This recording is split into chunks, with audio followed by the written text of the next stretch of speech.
Imagine por um momento que suas palavras tivessem o poder de construir ou destruir, de trazer vida ou morte. Parece extremo, mas é exatamente assim que a Bíblia descreve o impacto das nossas palavras. Ao longo de toda a Escritura, de Gênesis a Apocalipse, somos alertados sobre o poder que reside naquilo que falamos. E Jesus, em seus ensinamentos, deixou claro que nossas palavras não apenas revelam o que está em nosso coração, mas também moldam o nosso futuro e o daqueles que estão ao nosso redor. Neste vídeo, vamos mergulhar profundamente nos ensinamentos da Bíblia e de Jesus sobre o cuidado com as palavras. Não importa o quanto você conheça as Escrituras, o que será revelado aqui pode transformar a forma como você se comunica e ora.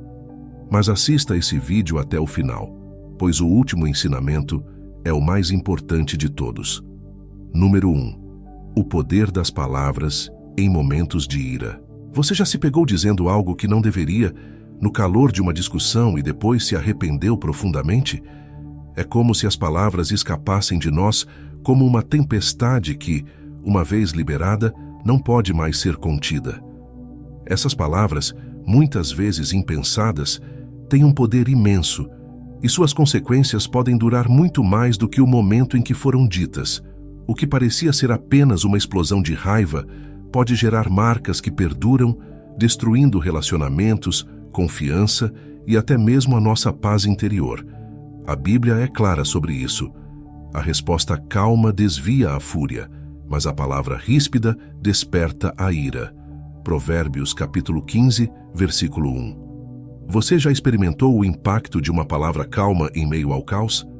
Ela é capaz de desarmar até os corações mais furiosos. Pense por um instante. Quantas vezes você conseguiu reverter uma situação simplesmente escolhendo não responder à altura? É difícil, sim.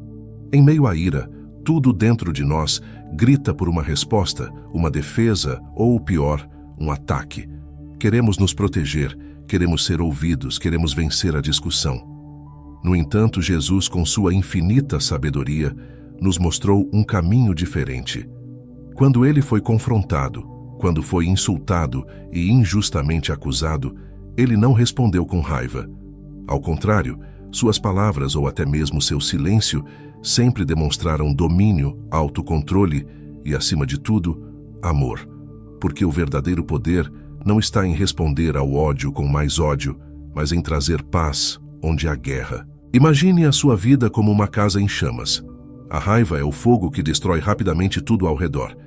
E cada palavra dita no calor da discussão é como adicionar mais lenha às chamas. A resposta calma é a água que apaga o fogo.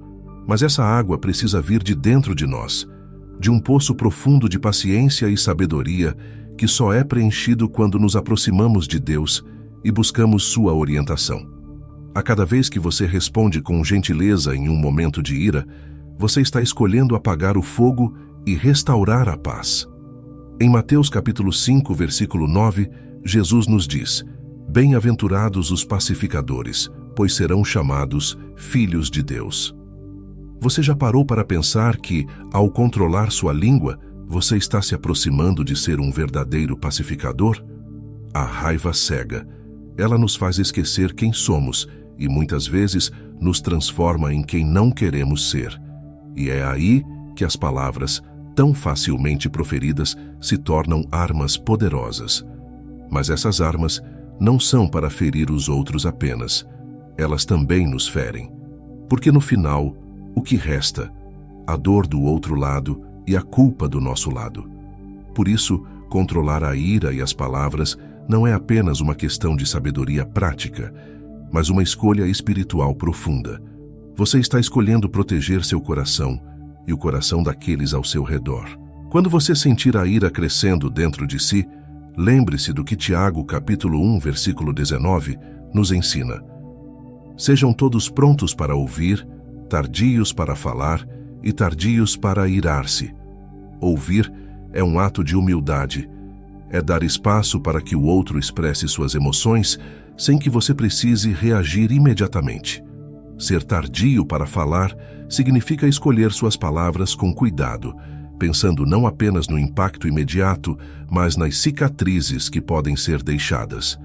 Então, da próxima vez que a raiva tentar tomar conta de você, respire fundo. Ouça, fale devagar.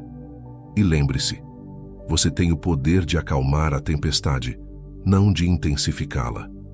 Número 2. Promessas que não se cumprem. Quantas vezes você já se comprometeu com algo e depois percebeu que não seria capaz de cumprir? Talvez tenha sido algo simples, como prometer ajudar um amigo, ou algo mais sério, como fazer um voto a Deus. As promessas, mesmo as pequenas, têm um peso espiritual e emocional que muitas vezes ignoramos. Quando dizemos sim para alguém ou prometemos algo em um momento de emoção, sem refletir sobre nossas capacidades ou circunstâncias, corremos o risco de quebrar a confiança, tanto a dos outros quanto a nossa própria. E o que resta após uma promessa quebrada? Um rastro de decepção, mágoa e desconfiança que pode ser difícil de apagar. Jesus foi enfático em suas palavras. Seja o seu sim, sim e o seu não, não. O que passar disso vem do maligno. Mateus capítulo 5, versículo 37. Em um mundo onde a palavra muitas vezes perdeu seu valor, esse ensinamento soa como um chamado à integridade. Cumprir o que prometemos não é apenas uma questão de honra pessoal, mas também de fidelidade a Deus. Afinal, quando nos comprometemos, estamos refletindo a nossa seriedade e nosso respeito pelas pessoas ao nosso redor.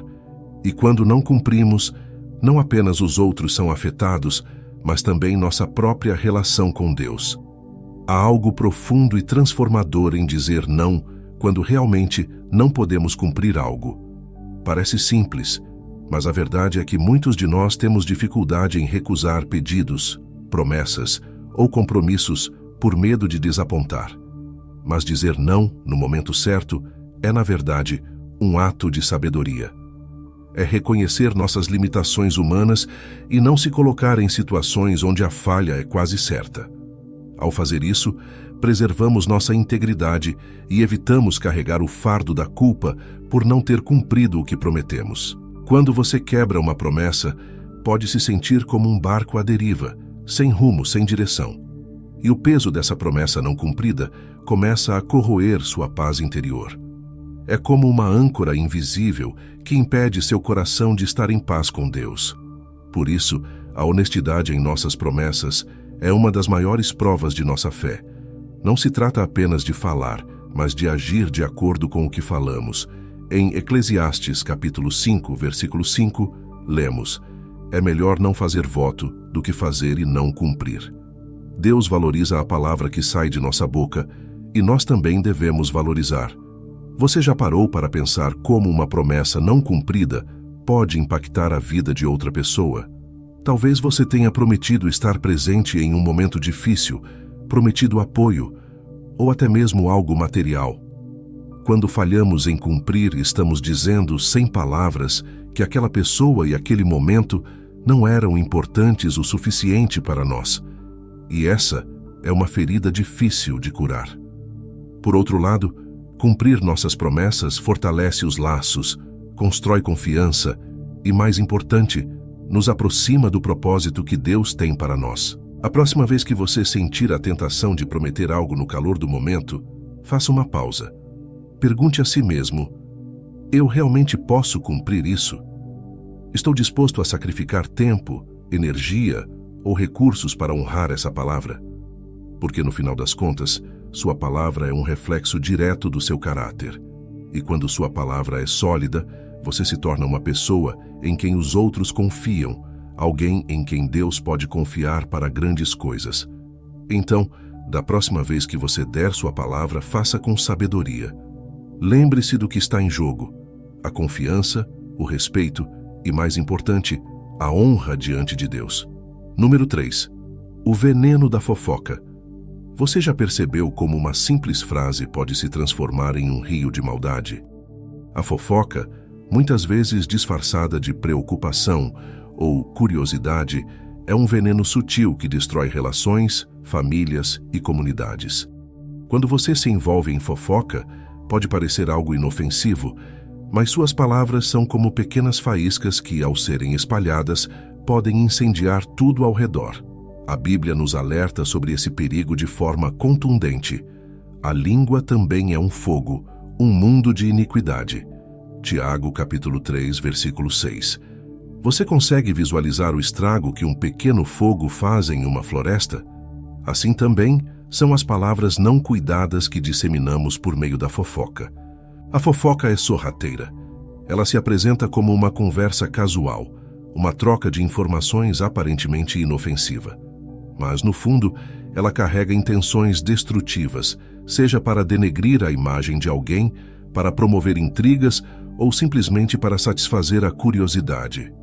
E como uma erva daninha, uma vez que a fofoca toma raiz, é quase impossível erradicar seus efeitos. Muitas vezes, quem foi alvo da fofoca nunca consegue reparar totalmente o dano causado à sua reputação.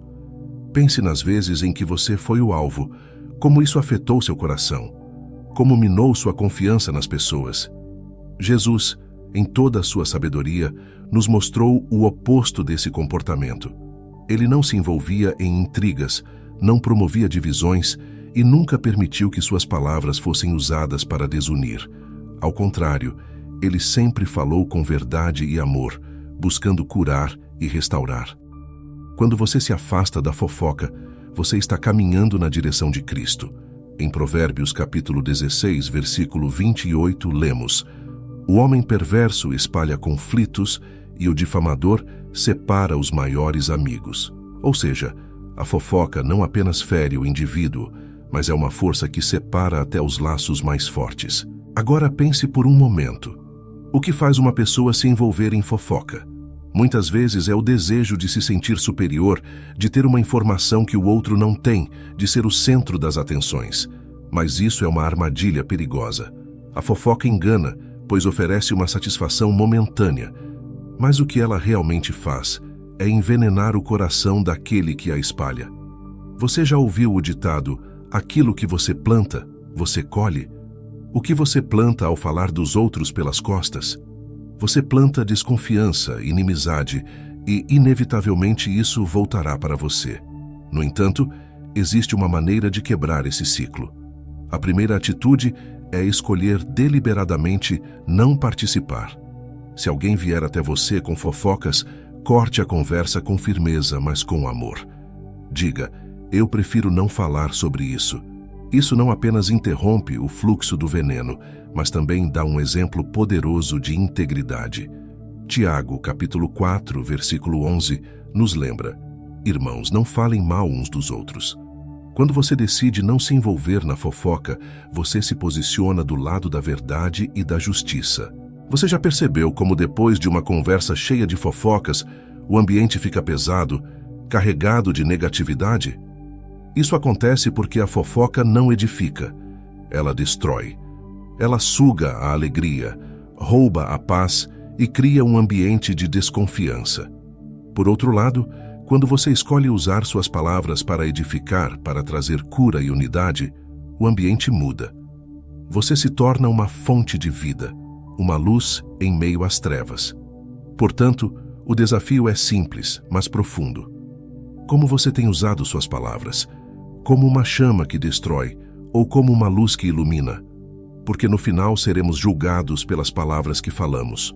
Mateus capítulo 12, versículo 36, nos adverte: Digo-lhes que no dia do juízo os homens haverão de dar conta de toda palavra inútil que tiverem falado. O que você prefere? Ser um agente de divisão ou um pacificador que reflete o coração de Cristo? A escolha é sua e o impacto de suas palavras pode ser eterno. Número 4. Palavras que desmotivam. Você já esteve em um momento da sua vida onde se sentia vulnerável, buscando apoio, mas as palavras que ouviu apenas te derrubaram ainda mais? Palavras têm o poder de levantar ou destruir, de motivar ou esmagar.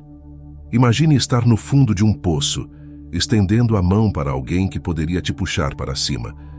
Mas ao invés disso, recebe um empurrão que te afunda ainda mais. Em Efésios capítulo 4, versículo 29, Paulo nos ensina: Não saia da vossa boca nenhuma palavra torpe, mas só a que for boa para promover a edificação, para que dê graça aos que a ouvem. A pergunta é: você está edificando ou derrubando com suas palavras? Cada vez que falamos, temos a oportunidade de plantar sementes no coração de alguém. Sementes de esperança, de coragem, de fé. Mas muitas vezes, no cansaço ou na impaciência, deixamos que palavras duras e insensíveis saiam de nossa boca. Aquelas palavras que não foram pensadas, que não consideraram o momento de fragilidade do outro, podem desmotivar profundamente. Imagine alguém lutando contra a insegurança, o medo do fracasso, e então ouve de você: "Você nunca vai conseguir. Isso é muito difícil." Essas palavras, por mais simples que pareçam, podem ser como veneno para a alma de quem já está enfraquecido. Jesus, por outro lado, sempre usava suas palavras para levantar, para restaurar e para dar vida. Mesmo quando ele corrigia, havia um tom de amor e encorajamento. Pense na mulher adúltera, envergonhada diante da multidão, esperando ser condenada. As palavras de Jesus a libertaram: "Nem eu te condeno. Vá e não peque mais." João, capítulo 8, versículo 11. Ao invés de desmoralizá-la, Jesus a resgatou e lhe deu uma nova chance.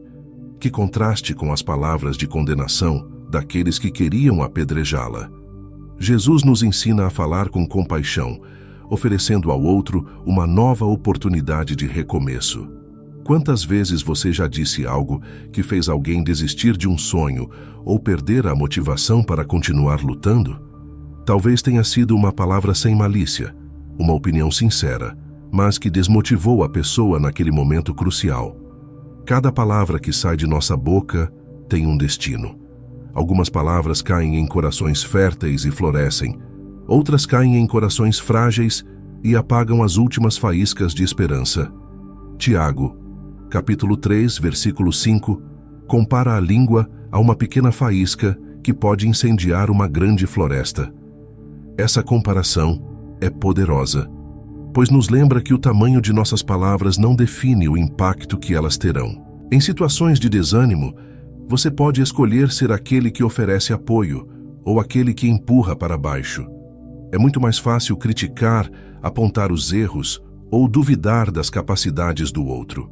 No entanto, o chamado de Cristo é para sermos diferentes. Ele nos convida a sermos encorajadores, aqueles que falam a verdade em amor, que encontram o ponto positivo em meio às dificuldades. Hebreus capítulo 10, versículo 24, nos diz: "Consideremo-nos também uns aos outros, para nos incentivarmos ao amor e às boas obras." Quando incentivamos com nossas palavras, estamos cumprindo um mandamento de Deus, promovendo o bem-estar espiritual e emocional das pessoas ao nosso redor. Agora, olhe para a sua própria vida. Lembra-se de um momento em que alguém te disse algo que te fez desistir de um projeto ou sonho? Como isso te afetou?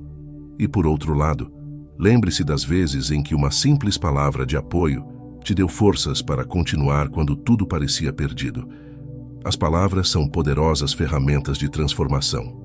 O que você escolher falar pode mudar a trajetória da vida de alguém. Então, da próxima vez que você for abrir a boca para aconselhar, para dar uma opinião ou até para criticar, pergunte-se: essa palavra vai levantar ou derrubar?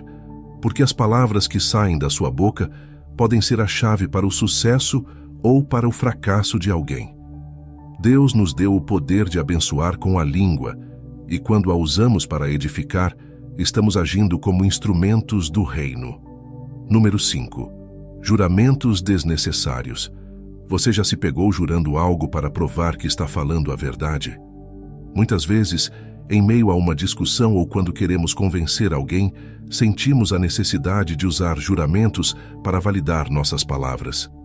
Mas você já parou para pensar por que precisamos disso?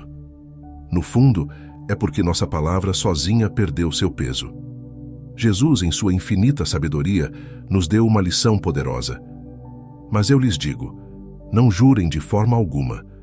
Seja o seu sim, sim, e o seu não, não. O que passar disso vem do maligno. Mateus capítulo 5, versículos 34 e 37. Ele nos lembra que nossa palavra, por si só, deve ser suficiente. Fazer um juramento parece algo simples, mas quando juramos, estamos colocando em jogo algo maior que nós mesmos. No entanto, a prática de jurar frequentemente revela nossa falta de confiança na própria verdade que estamos falando. Se nossas palavras são sempre fiéis, por que precisaríamos de juramentos? Quando Jesus nos exorta a evitar juramentos, ele nos está chamando para um nível mais alto de integridade. Sua mensagem é clara: se vivermos com verdade e transparência, não precisaremos de promessas ou garantias extras. Nossa palavra será suficiente, porque será uma palavra firme, baseada na honestidade. Imagine um mundo onde todas as pessoas dissessem exatamente o que querem dizer, sem exageros, sem falsidades, sem meias-verdades. Esse é o padrão que Cristo nos ensina a seguir. No entanto, em nossas interações diárias, quantas vezes sentimos a necessidade de adicionar um "eu juro" ou "prometo é verdade" para que os outros acreditem em nós? Isso revela um problema mais profundo: a falta de confiança na própria palavra. Em Tiago, capítulo 5, versículo 12, há uma instrução clara. Acima de tudo, meus irmãos, não jurem. Seja o sim de vocês sim e o não não, para que não caiam em condenação. Se estivermos sempre falando com verdade e sinceridade, nossos sim e não já terão o peso necessário. Os juramentos desnecessários também podem nos colocar em situações complicadas. Quantas vezes já juramos algo, com as melhores intenções, mas depois não conseguimos cumprir? Esse é o problema. Juramentos criam expectativas. Eles elevam o compromisso a um nível quase irreal, onde nossa falibilidade humana muitas vezes nos impede de entregar o que prometemos. E o resultado? Frustração, mágoa e um sentimento de fracasso. Provérbios capítulo 20, versículo 25, nos adverte: é uma armadilha consagrar algo precipitadamente e só pensar nas consequências depois. Em outras palavras, fazer um juramento sem ponderar sobre suas implicações é perigoso. Mas o que nos motiva a fazer promessas tão facilmente? Muitas vezes é a pressão social, o desejo de agradar ou até o medo de não sermos acreditados. Mas o ensinamento de Jesus nos desafia a sermos corajosos o suficiente para simplesmente falar a verdade, sem adornos, sem floreios. Ele nos ensina que a verdadeira confiança vem da integridade, não da grandiosidade dos nossos juramentos.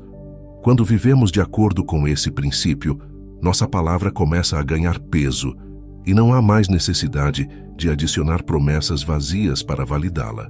Cada palavra que você profere deve refletir seu compromisso com a verdade. Pense na última vez que você se viu dizendo algo como "eu prometo que vou fazer isso" ou "juro que estou falando a verdade". O que te levou a usar essas expressões? Se estamos sempre falando com verdade, essas afirmações adicionais se tornam desnecessárias. E mais do que isso, quando falamos com honestidade e clareza, começamos a construir um histórico de confiança que faz com que os outros saibam que, quando você diz sim ou não, podem acreditar sem hesitação. O desafio de viver uma vida onde o sim é sim e o não é não pode parecer simples, mas requer disciplina. Disciplina para ser honesto, mesmo quando a verdade dói. Disciplina para dizer não quando for necessário, mesmo que isso desaponte os outros. E disciplina para evitar a tentação de adornar nossas palavras com juramentos que não podemos garantir. Que sua palavra seja firme como uma rocha, baseada na integridade, e que suas ações sempre correspondam ao que você diz. Isso, por si só, será um poderoso testemunho de sua fé e caráter diante de Deus e dos homens. Número 6. Palavras que alimentam o orgulho. Quantas vezes, sem perceber, usamos nossas palavras para exaltar a nós mesmos, para nos colocar em uma posição superior?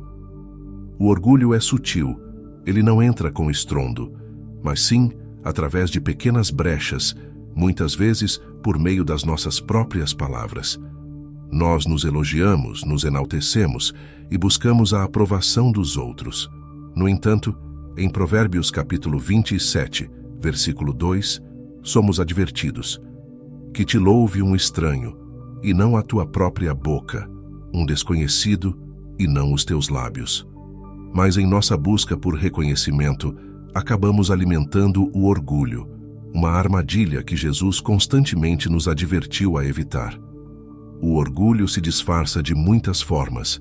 Pode ser aquele comentário sutil que fazemos, destacando nossas conquistas em uma conversa. Ou pode ser a maneira como mencionamos algo que fizemos, esperando que os outros nos admirem. Essas palavras parecem inofensivas, mas o que elas realmente fazem é nos distanciar da humildade que Cristo nos ensinou. Jesus, mesmo sendo o Filho de Deus, nunca exaltou a si mesmo. Ele serviu, ele curou, ele ensinou, sempre com uma postura de humildade e serviço. Filipenses capítulo 2, versículos 3 e 4, nos exorta: nada façam por ambição egoísta ou por vaidade, mas humildemente considerem os outros superiores a si mesmos. Mas por que temos essa necessidade de sermos elogiados, de sermos reconhecidos? Muitas vezes, isso nasce de uma insegurança profunda. Sentimos que, se não falarmos sobre nossas conquistas, os outros não perceberão nosso valor. Mas essa é uma mentalidade que Jesus nos chama a deixar para trás. Ele nos convida a confiar que Deus vê tudo, mesmo as coisas que os outros não veem.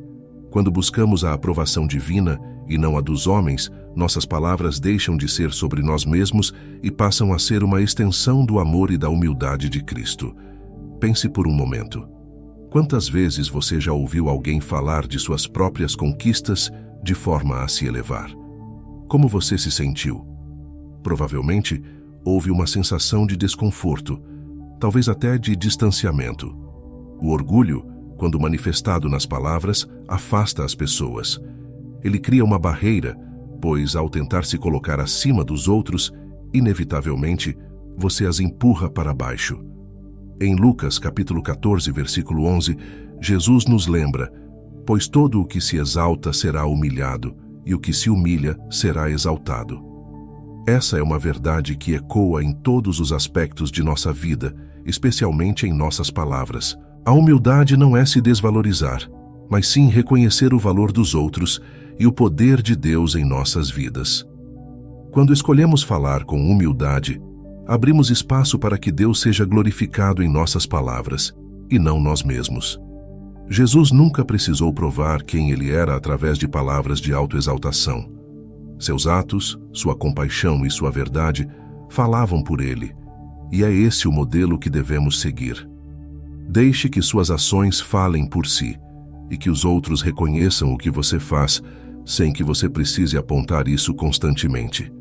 Imagine que você está em uma conversa e sente a tentação de mencionar algo que fez, algo que te orgulha. Antes de falar, faça uma pausa. Pergunte a si mesmo: isso é necessário? Estou falando isso para edificar ou para alimentar o meu próprio ego? Esse momento de reflexão pode ser o que separa uma palavra que alimenta o orgulho de uma palavra que reflete a humildade de Cristo. Porque no final das contas, o que realmente importa não é o reconhecimento que recebemos dos outros, mas a maneira como Deus nos vê. Nossas palavras podem ser como sementes. O que você está plantando? Se você planta orgulho, colherá isolamento e vaidade.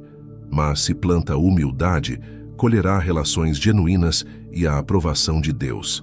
E lembre-se, Jesus nos ensina que os últimos serão os primeiros. Que nossas palavras reflitam isso. Que possamos buscar não os aplausos dos homens, mas a satisfação de saber que estamos vivendo e falando de acordo com os princípios de humildade e serviço ensinados por Cristo. Número 7. A sedução da bajulação. Você já foi alvo de elogios que, ao invés de soarem sinceros, pareciam carregar segundas intenções? A bajulação é uma forma sutil de manipulação, um veneno disfarçado de mel que busca obter algo em troca. A Bíblia nos adverte contra essa prática, pois ela corrompe tanto quem bajula quanto quem se deixa levar por ela. Em Judas capítulo 1, versículo 16, encontramos uma advertência clara. Estes são murmuradores, descontentes com sua sorte, e seguem seus próprios desejos. Sua boca profere palavras arrogantes e bajulam os outros por interesse. Ao contrário do elogio genuíno que edifica, a bajulação é uma ferramenta usada para enganar e manipular. Pense por um momento. Quantas vezes já ouvimos palavras doces, mas percebemos que havia um interesse por trás delas? A bajulação, muitas vezes, é usada para conquistar favores, influências ou até mesmo controle sobre alguém. Ela se aproveita da necessidade humana de ser reconhecida, inflando o ego com falsos elogios. Mas enquanto o elogio sincero promove crescimento e incentivo, a bajulação aprisiona a pessoa em uma teia de manipulação. Quem bajula está, na verdade, buscando seu próprio ganho e não o bem do outro. Jesus nunca usou de bajulação para atrair multidões ou convencer as pessoas a segui-lo.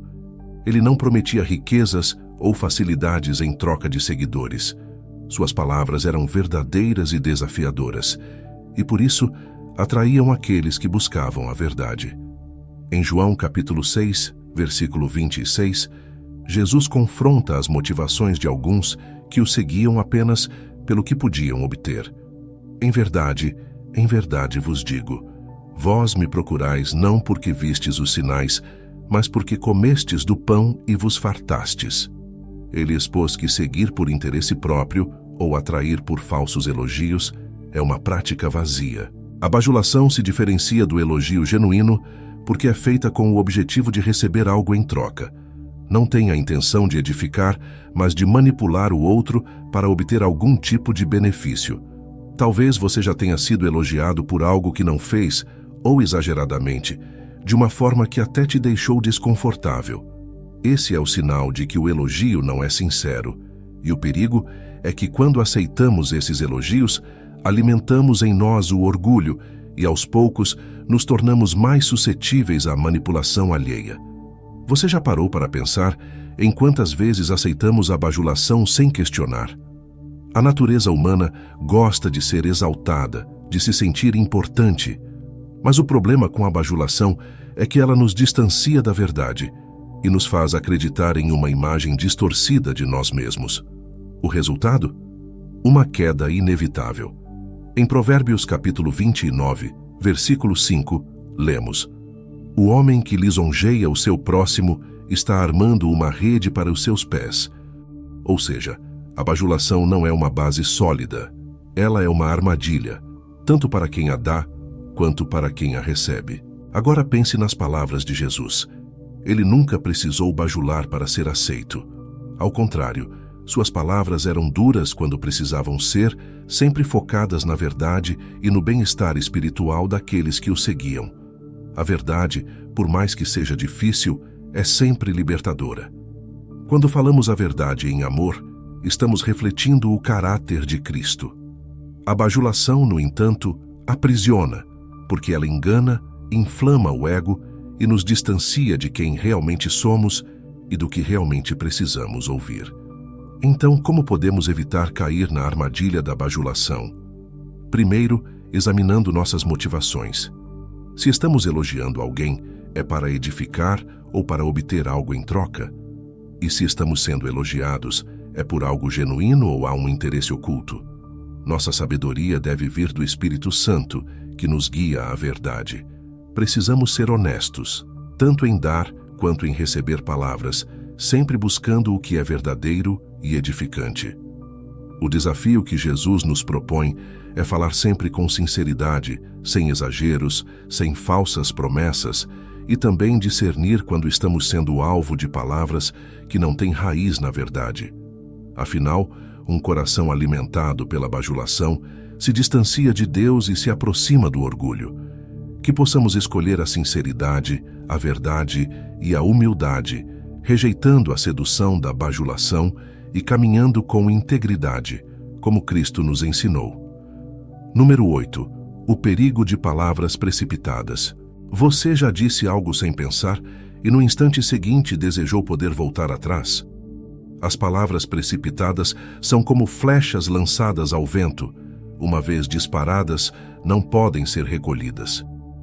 Provérbios capítulo 29, versículo 20, nos alerta: Você conhece alguém que se precipita no falar? Há mais esperança para o insensato do que para ele. A Bíblia não poderia ser mais clara. Falar sem refletir é uma armadilha que nos coloca em situações de arrependimento. Muitas vezes, no calor do momento, deixamos as emoções nos guiar e esquecemos de ponderar o peso das palavras que saem de nossas bocas.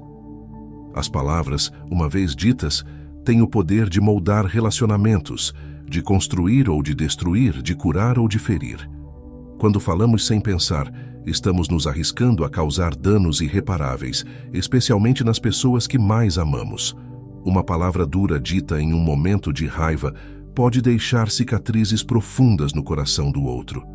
Tiago, capítulo 1, versículo 19, nos exorta: sejam todos prontos para ouvir, tardios para falar e tardios para irar-se.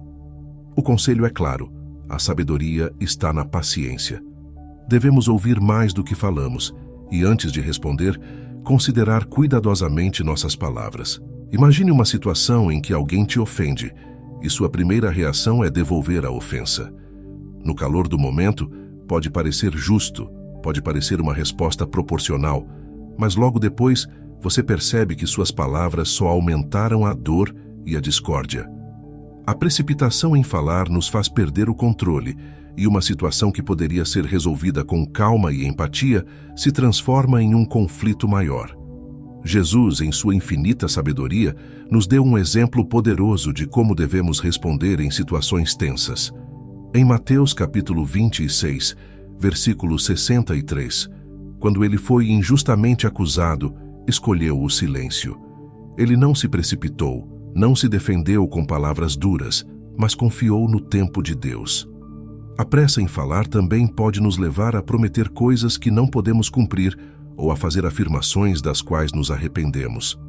Talvez, em uma conversa casual, você já tenha dito algo que, ao ser interpretado fora de contexto, causou um mal-entendido.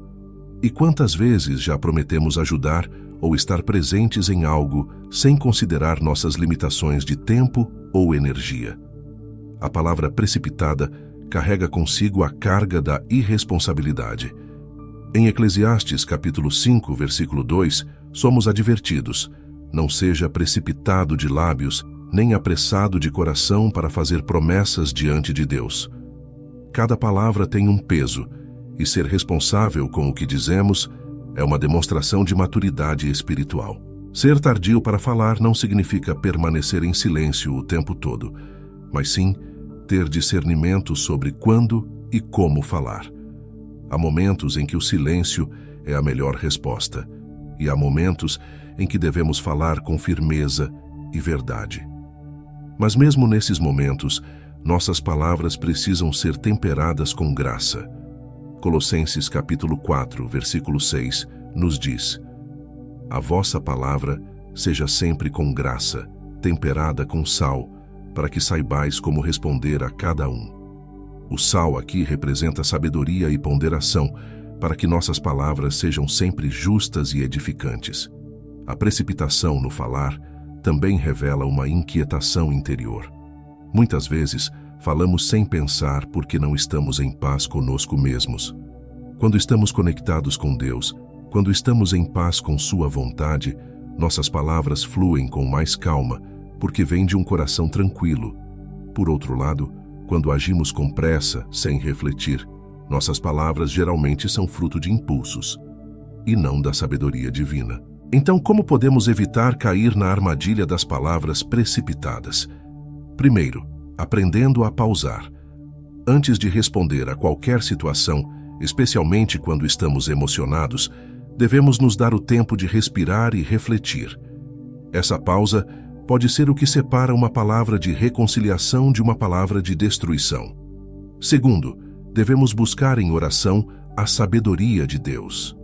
Tiago, capítulo 1, versículo 5, nos garante que Deus dá sabedoria a todos que pedem, sem criticar. Quando buscamos a direção de Deus em nossas palavras, estamos nos alinhando com Sua verdade, e nossas palavras passam a ser instrumentos de cura e não de ferida.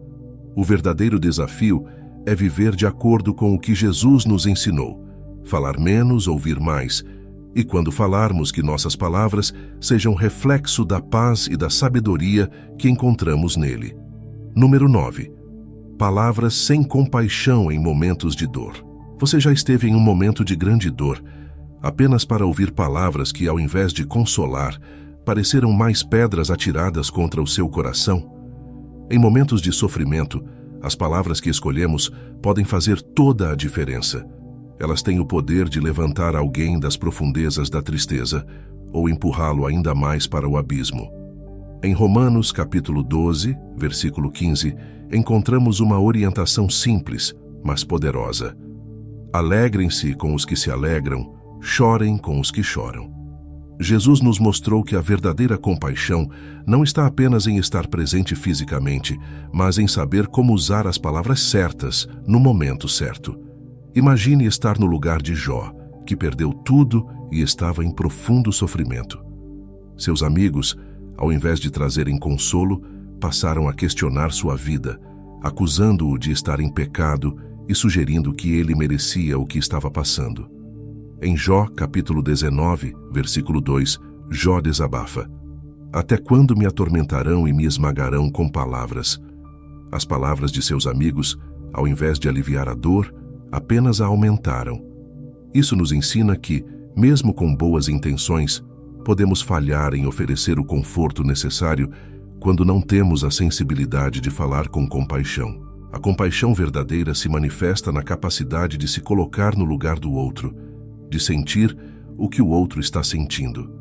Não se trata apenas de dizer algo por dizer, mas de entender o impacto das nossas palavras sobre quem está vulnerável. Muitas vezes, em nossa pressa para tentar resolver o sofrimento do outro, falamos sem pensar, dizendo coisas como "isso vai passar" ou "Deus sabe o que faz". Embora essas frases possam conter verdades, elas, ditas em momentos de dor aguda, podem soar insensíveis e distantes. Quando alguém está em sofrimento, o que mais importa não é explicar o porquê, mas demonstrar que estamos presentes, que sentimos a dor junto com eles. Jesus nos deu um exemplo claro de como devemos agir nesses momentos. Em João capítulo 11, versículo 35, encontramos o versículo mais curto da Bíblia, mas que carrega uma profundidade imensa. Jesus chorou. Diante da dor da perda de Lázaro, Jesus, embora soubesse que o ressuscitaria, não tentou minimizar a dor de Maria e Marta. Ele não ofereceu explicações rápidas. Ele chorou. Suas lágrimas falavam mais do que qualquer palavra poderia. Às vezes, a melhor resposta para o sofrimento não é tentar resolver ou explicar, mas simplesmente estar ao lado, chorar com quem chora e permitir que o silêncio da nossa presença fale mais alto do que qualquer palavra. Mas por que é tão difícil às vezes encontrar as palavras certas? Talvez seja porque, como humanos, temos uma necessidade de preencher o silêncio, de dar uma resposta rápida para o que parece ser inexplicável. No entanto, Tiago, capítulo 1, versículo 19, nos aconselha a sermos tardios para falar. Isso significa que devemos resistir à tentação de sempre ter algo a dizer, especialmente em momentos de dor profunda. Às vezes, o mais sábio é apenas ouvir, ou até mesmo não dizer nada. Apenas estar presente, demonstrando apoio através da nossa presença e cuidado. Além disso, precisamos lembrar que cada pessoa lida com a dor de forma diferente. O que pode confortar uma pessoa pode não ter o mesmo efeito sobre outra. Por isso, é importante buscar a direção do Espírito Santo, pedindo sabedoria para falar com sensibilidade e amor. Provérbios capítulo 15, versículo 23, nos diz: O homem se alegra em dar a resposta certa, e quão boa é a palavra dita no tempo certo. Quando deixamos que Deus guie nossas palavras, elas se tornam um bálsamo para as feridas, ao invés de sal. Em momentos de dor, nossas palavras devem ser como um abraço, não uma crítica ou um conselho que o outro não pediu. Devemos ser rápidos para consolar e lentos para julgar. A dor tem o poder de desnudar a alma e expor nossas fragilidades, e é nesse momento que as palavras de compaixão podem ser como uma ponte que liga o coração ferido ao consolo divino. Como seguidores de Cristo, nossa missão é ser essa ponte, oferecendo palavras que carregam em si o amor, o cuidado e a empatia de Jesus. Número 10. Palavras que trazem dúvida.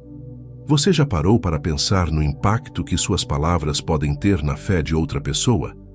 Às vezes, sem perceber, nossas palavras podem semear dúvidas, enfraquecendo a fé daqueles que estão ao nosso redor. Em Tiago, capítulo 1, versículo 6, lemos: Peça-a, porém, com fé, sem duvidar, pois aquele que duvida é como a onda do mar, levada e agitada pelo vento. A dúvida é corrosiva. Ela começa pequena, mas pode crescer e tomar conta de corações, levando as pessoas a questionarem até as promessas mais claras de Deus. Nossas palavras, portanto, têm o poder de fortalecer ou abalar a fé. Pense em como uma simples pergunta ou comentário pode plantar a semente da dúvida. Talvez seja um questionamento sobre algo que Deus fez ou deixou de fazer, ou uma insinuação de que talvez Ele não esteja ouvindo as orações de alguém. O perigo aqui é que, ao fazer tais observações, estamos muitas vezes alimentando inseguranças já existentes. Ao invés de fortalecer a confiança em Deus, essas palavras criam incerteza. Quantas vezes já ouvimos ou até dissemos coisas como: será que Deus realmente vai te ajudar? Ou talvez você esteja pedindo errado. São frases que, disfarçadas de preocupação ou conselho, acabam enfraquecendo a fé. Jesus sempre incentivou uma fé firme, inabalável. Quando Pedro começou a afundar enquanto caminhava sobre as águas, o problema não era a força das ondas, mas a dúvida que cresceu em seu coração. Em Mateus capítulo 14, versículo 31, Jesus lhe disse: Homem de pequena fé, por que duvidaste? Essa pergunta ecoa para todos nós. Quando começamos a duvidar das promessas de Deus, permitimos que o medo e a insegurança tomem o lugar da confiança. E isso, muitas vezes, é exacerbado pelas palavras de dúvida que ouvimos ao nosso redor. As palavras de dúvida podem ser comparadas a pequenas rachaduras em uma muralha de fé. Com o tempo, elas enfraquecem a estrutura até que ela desmorone. Ao falar sobre a fé de outras pessoas, devemos ter extremo cuidado para não jogar lenha na fogueira da incerteza. A fé é algo delicado e cada pessoa a desenvolve de maneira única. Se alguém está em um momento de fragilidade, lidando com dúvidas internas, nossas palavras podem ser a gota d'água que as faz desistir. Ao invés de questionar o que Deus pode ou não fazer, devemos apontar para suas promessas, reafirmando que Ele é fiel. Lembre-se, nossa missão é ser como aqueles amigos que levaram o paralítico até Jesus, acreditando que ele poderia curá-lo, não como os que criticavam e duvidavam de suas obras. Por outro lado, palavras de encorajamento podem transformar completamente a perspectiva de alguém. Em Marcos capítulo 9, versículo 23, Jesus diz: Tudo é possível ao que crê. É esse tipo de declaração que precisamos ter em nossas bocas. Quando alguém está à beira da dúvida, nossas palavras podem ser a ponte que os leva de volta à confiança em Deus. Podemos lembrá-los das muitas vezes em que Deus foi fiel no passado, das promessas que Ele cumpriu e do seu poder que nunca falha. As palavras de dúvida, por outro lado, carregam um peso de responsabilidade espiritual. Se nossas palavras forem a causa de alguém se afastar da fé, estaremos contribuindo para uma queda espiritual. Em Lucas capítulo 17, versículo 2, Jesus diz: Seria melhor que uma grande pedra de moinho fosse pendurada em seu pescoço e fosse atirado ao mar, do que levar um destes pequeninos a pecar. Isso nos mostra o quão sério é o impacto que nossas palavras podem ter na vida espiritual dos outros. Portanto, da próxima vez que você estiver em uma conversa sobre fé, especialmente com alguém que está lutando, escolha suas palavras com cuidado. Ao invés de questionar ou criticar, ofereça suporte. Lembre-se das promessas de Deus e fale com fé. As palavras têm o poder de transformar incertezas em confiança e dúvidas em certeza. Seja um agente de fé, alguém que usa a boca para construir muralhas de confiança em Deus, ao invés de causar rachaduras com palavras de dúvida. Número 11. Usar o nome de Deus em vão. Quantas vezes ouvimos o nome de Deus ser mencionado de maneira leviana ou sem o devido respeito? O terceiro mandamento nos adverte claramente: não tomarás o nome do Senhor teu Deus em vão, pois o Senhor não terá por inocente aquele que tomar o seu nome em vão. Êxodo capítulo 20, versículo 7. No entanto, em nosso cotidiano, o nome de Deus muitas vezes é utilizado de forma superficial, como uma expressão corriqueira ou, pior ainda, em promessas vazias que não têm a intenção de serem cumpridas. Essas atitudes revelam uma falta de reverência e compreensão do poder que o nome de Deus carrega. Usar o nome de Deus em vão não se resume apenas a palavras faladas em momentos de irritação ou frustração, mas também em juramentos e promessas feitas sem sinceridade. Quantas vezes já ouvimos alguém dizer, eu juro por Deus, sem a real intenção de honrar aquela promessa? Quando invocamos o nome de Deus, estamos lidando com algo sagrado. Deus não é uma ferramenta para validar nossos desejos ou garantir credibilidade em nossas palavras. Jesus nos ensinou claramente a não jurar, mas a sermos pessoas de integridade. Seja o seu sim, sim e o seu não, não. Mateus capítulo 5, versículo 37. A banalização do nome de Deus também se manifesta em expressões cotidianas que muitas vezes passam despercebidas. Frases como meu Deus ou ai meu Deus são repetidas tantas vezes que para muitos perderam o significado. Mas quando usamos o nome de Deus de maneira tão trivial, estamos, na verdade, desrespeitando o caráter sagrado de quem Ele é. Se paramos para refletir sobre isso, percebemos que o nome de Deus não é algo comum. Ele é o Criador do universo, aquele que sustenta a nossa vida, o Senhor de todas as coisas. Cada vez que mencionamos seu nome, devemos fazê-lo com reverência e temor, conscientes da santidade que ele representa. Além disso, o nome de Deus não deve ser usado para justificar nossas próprias vontades ou manipular situações. Quantas vezes ouvimos alguém dizer, Deus me disse, como forma de validar uma decisão pessoal, quando, na verdade, aquilo veio de seus próprios desejos e não da orientação divina? Atribuir nossas próprias palavras ou ações a Deus é uma forma grave de tomar seu nome em vão. Devemos ter o cuidado de buscar realmente sua direção antes de dizer que algo vem dele. E mesmo quando temos certeza, é preciso falar com humildade e respeito, reconhecendo que Deus é soberano e suas maneiras são mais elevadas que as nossas. No Antigo Testamento, vemos um exemplo claro do quão sério é o uso incorreto do nome de Deus.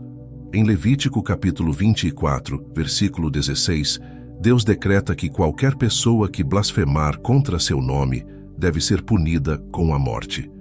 Embora não estejamos mais sob a lei de Moisés, essa passagem nos mostra o quanto o nome de Deus é sagrado e como ele leva a sério quando seu nome é desonrado.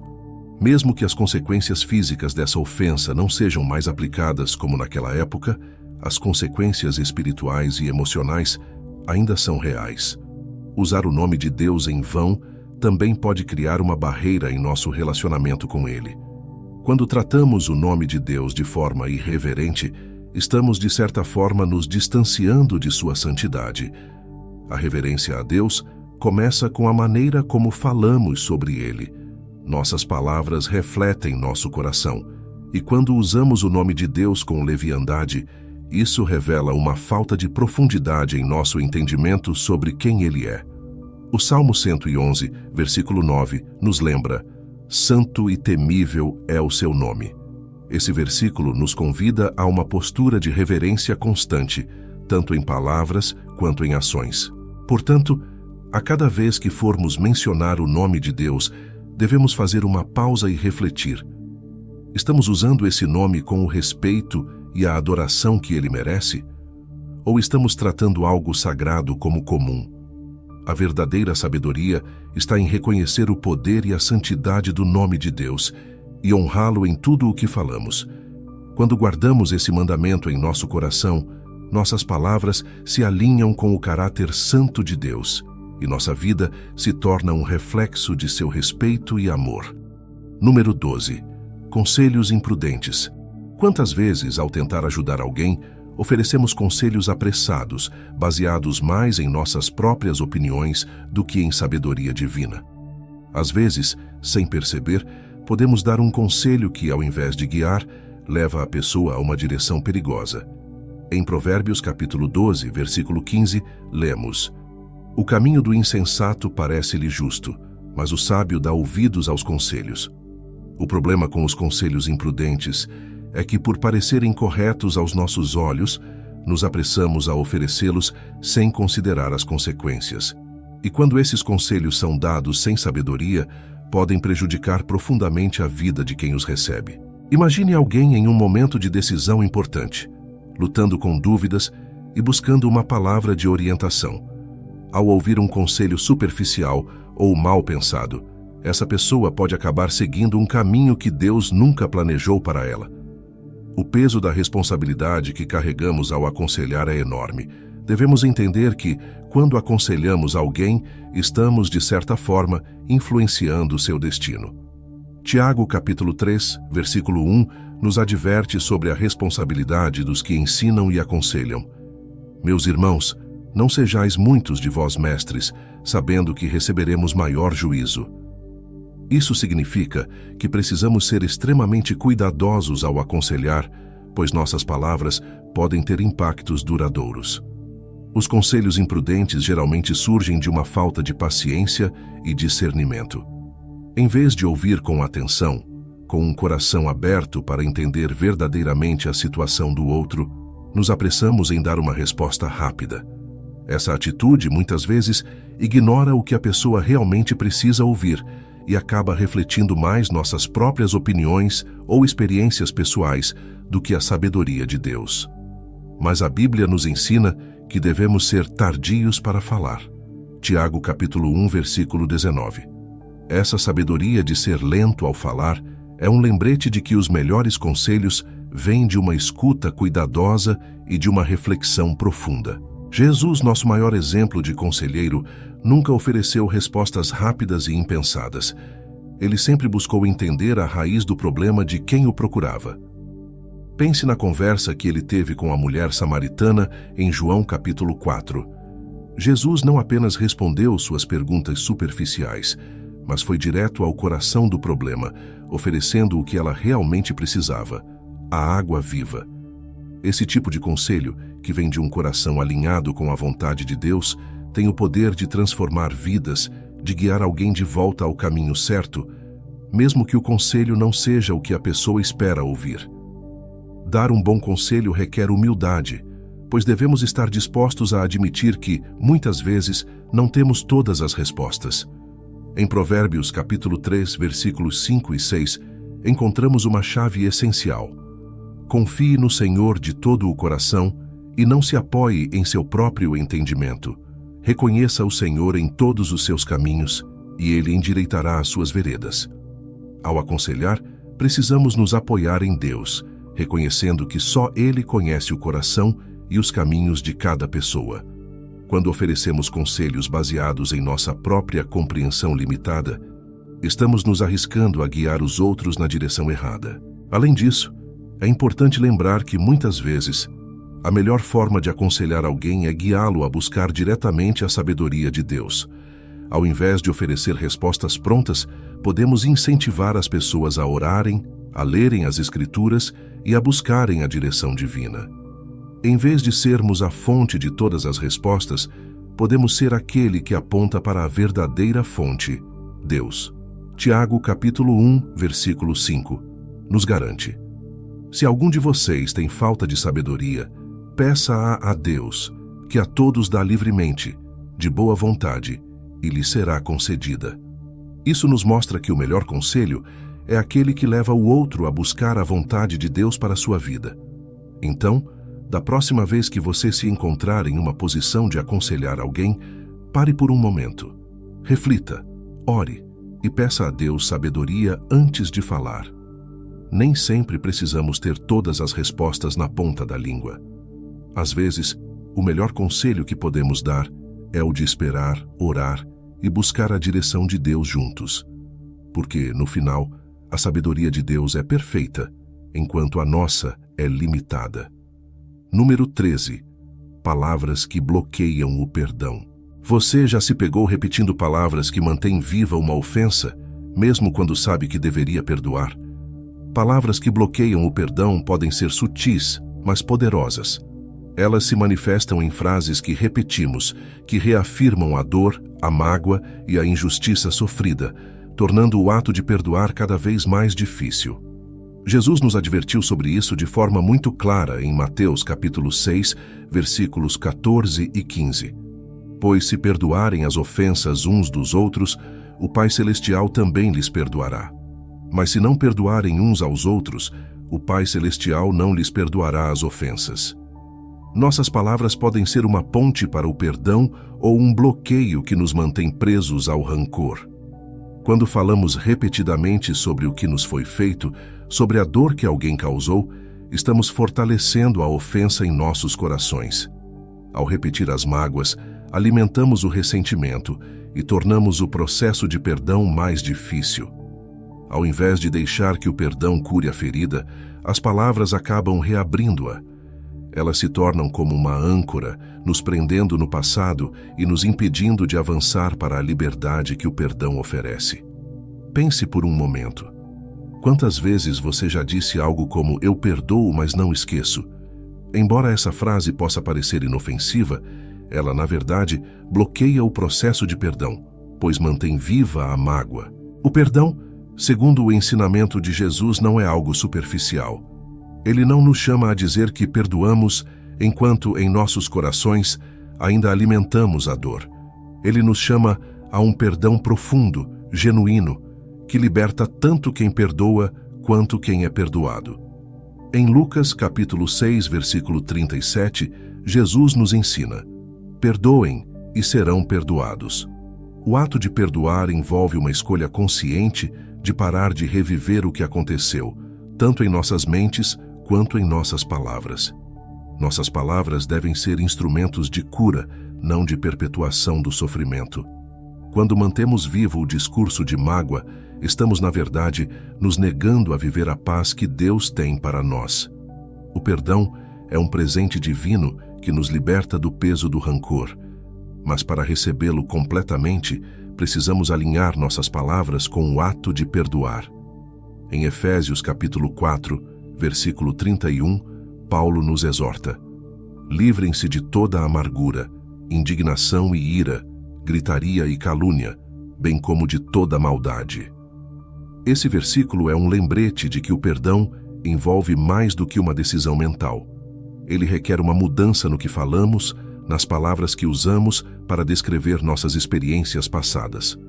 O perdão verdadeiro não ignora o que aconteceu, mas escolhe não perpetuar a dor.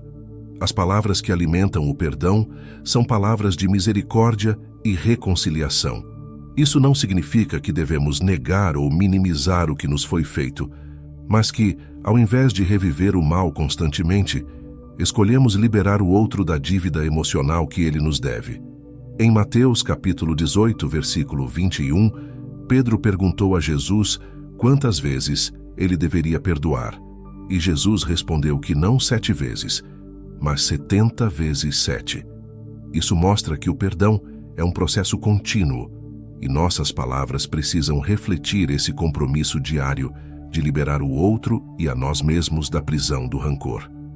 Se, em algum momento, você se pega repetindo a dor, falando incessantemente sobre o que te feriu, é um sinal de que o perdão ainda não foi completamente estabelecido.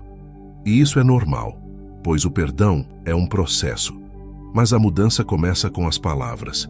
Se você escolher mudar o que diz, começar a falar sobre cura ao invés de ferida, sobre reconciliação ao invés de separação, estará dando o primeiro passo para que o perdão se torne real em sua vida. Portanto, o próximo passo é simples, mas profundo. Pare de repetir o que te machucou. Pare de usar palavras que trazem à tona a mágoa. Ao invés disso, peça a Deus que guie suas palavras para que elas sejam fontes de cura e reconciliação. Nossas palavras são poderosas, e quando as usamos para alimentar o perdão, estamos liberando o poder de Deus em nossas vidas para transformar a dor em paz. Afinal, o perdão é um reflexo direto do amor de Deus por nós, e nossas palavras podem ser o veículo que nos leva a viver esse amor em sua plenitude. Número 14. O silêncio que salva. Você já esteve em uma situação onde sabia que poderia dizer algo, mas escolheu ficar em silêncio? Esse tipo de silêncio, muitas vezes, é mais poderoso do que qualquer palavra que poderia ser dita. Ele é uma arma espiritual subestimada, mas extremamente eficaz. Em Eclesiastes capítulo 3, versículo 7, somos lembrados de que há tempo de calar e tempo de falar. Discernir esse tempo é uma das maiores sabedorias que podemos cultivar. O silêncio, quando bem utilizado, pode desarmar conflitos, evitar discussões inúteis e até preservar relacionamentos que poderiam ser destruídos por palavras ditas no calor do momento. Pense em quantas vezes você se arrependeu de algo que disse. E agora, pense em quantas vezes você se arrependeu de ficar em silêncio. O silêncio raramente traz arrependimento, mas as palavras precipitadas, muitas vezes, deixam cicatrizes. Em Provérbios capítulo 17, versículo 28, lemos: Até o tolo é tido por sábio se ficar calado, e se controlar a língua, passa por inteligente. O silêncio, quando bem aplicado, pode ser uma demonstração de sabedoria e maturidade. Ele permite que o calor das emoções se dissipe, que a situação seja analisada com mais clareza e, acima de tudo, dá espaço para que Deus nos guie no que devemos ou não dizer. Jesus, durante seu julgamento, nos deu o exemplo perfeito de como o silêncio pode ser uma forma de resistência e sabedoria. Em Mateus capítulo 26, versículo 63, lemos que Jesus, porém, guardou silêncio. Diante de acusações falsas, ele poderia ter se defendido, poderia ter falado a verdade e desmascarado seus acusadores, mas escolheu o silêncio. Seu silêncio não foi uma fraqueza, mas uma força, uma demonstração de que ele não precisava justificar a si mesmo diante de homens, porque seu propósito era maior. Esse é o tipo de silêncio que salva, o silêncio que se mantém firme, sabendo que a verdade prevalecerá no tempo certo. Muitas vezes, em nossas discussões e conflitos, sentimos a necessidade de ter a última palavra. Queremos nos justificar, queremos nos defender ou provar que estamos certos. Mas essa necessidade de falar pode nos levar a dizer coisas que não deveriam ser ditas. É aqui que o silêncio pode ser um aliado poderoso. Quando escolhemos ficar em silêncio, estamos dizendo: eu confio que Deus vai agir. Eu não preciso de palavras para defender minha posição. Esse tipo de confiança é libertador porque nos permite deixar as questões nas mãos de Deus, ao invés de tentar resolvê-las por nós mesmos com palavras. O silêncio também é uma forma de amor. Em Provérbios capítulo 15, versículo 1, lemos: A resposta calma desvia a fúria, mas a palavra ríspida desperta a ira. Quando escolhemos o silêncio em vez de responder a uma provocação, estamos desarmando a situação. Estamos impedindo que a chama do conflito cresça. Isso não significa que devemos ser passivos ou nunca defender o que é certo, mas sim que há momentos em que a melhor resposta é nenhuma resposta. O silêncio, em vez de ser uma ausência de palavras, torna-se uma presença de sabedoria. Além disso, o silêncio nos dá espaço para ouvir.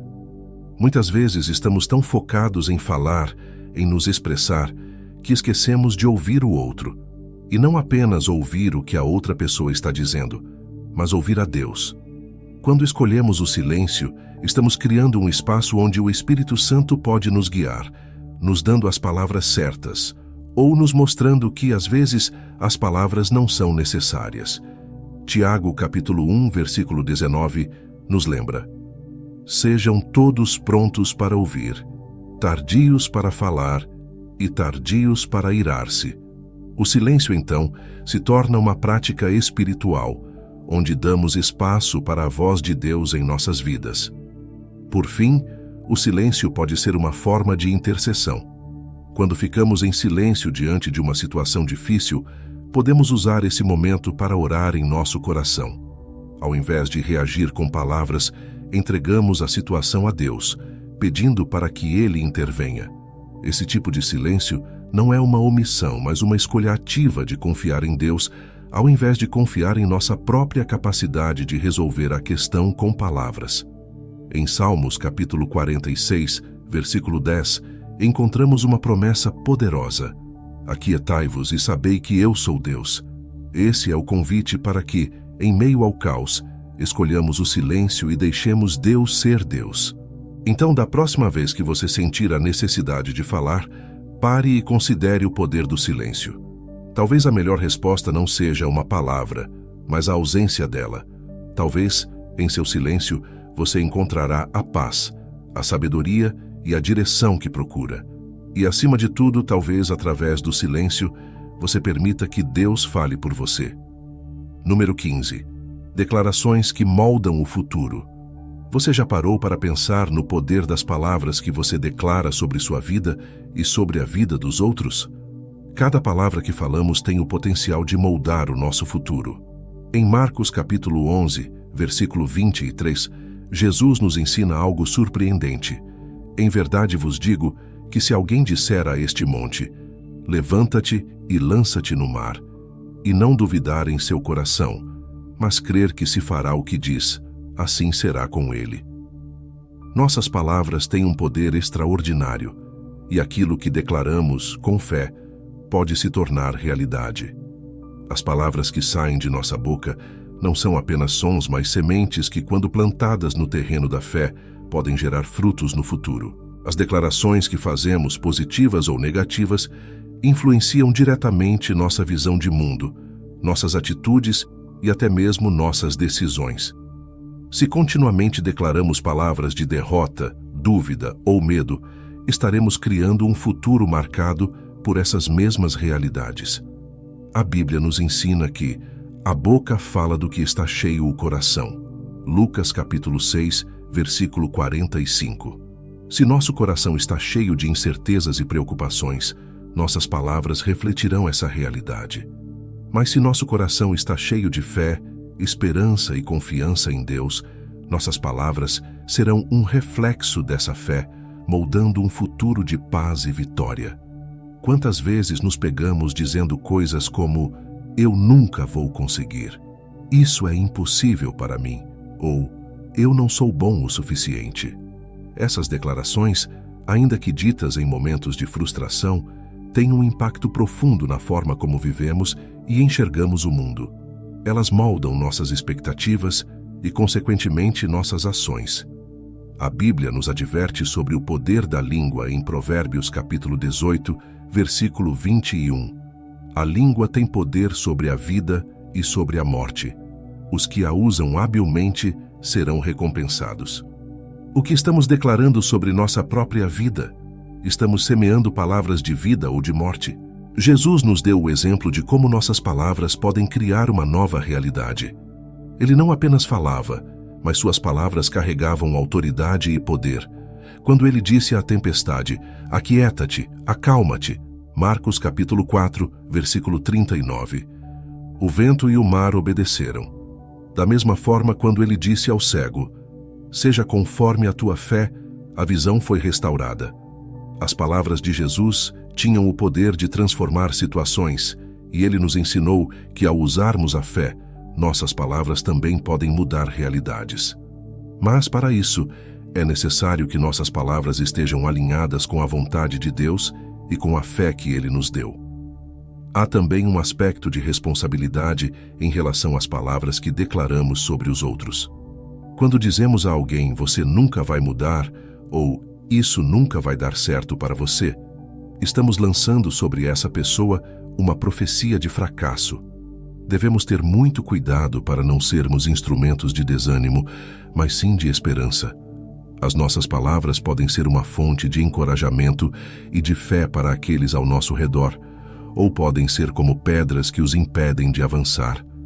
Em Efésios capítulo 4, versículo 29, Paulo nos lembra: nenhuma palavra torpe saía da vossa boca, mas apenas a que for útil para edificar os outros, conforme a necessidade, para que conceda graça aos que a ouvem. O que estamos construindo com nossas palavras? Imagine como seria diferente se, ao invés de palavras de dúvida e medo, começássemos a declarar o que Deus diz sobre nós. Ao invés de dizer, eu não consigo, declare, tudo posso naquele que me fortalece. Filipenses capítulo 4, versículo 13. Ao invés de dizer, isso é impossível, declare, para Deus todas as coisas são possíveis. Mateus capítulo 19, versículo 26. Essas não são apenas palavras vazias de otimismo, são declarações baseadas nas promessas de Deus e, quando faladas com fé, têm o poder de transformar nossa vida e nosso futuro. O desafio, então, é aprender a falar com sabedoria e fé, entendendo que nossas palavras têm o poder de abrir portas ou fechá-las, de construir pontes ou criar muros.